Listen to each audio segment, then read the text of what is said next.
I just finished this antique desk clock. This would date to the 1920s.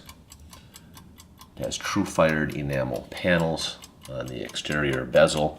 What I like best about this clock is the dial. If you look closely, there are flying birds on the dial,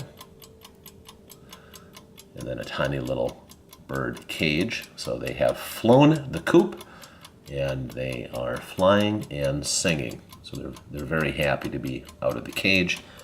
It's a very nice example. I fully service the clock. It keeps very good time. And then you can adjust how you want the clock to sit by just loosening. Actually, you can loosen both sides, and then you just tighten it up, and it'll sit where you want.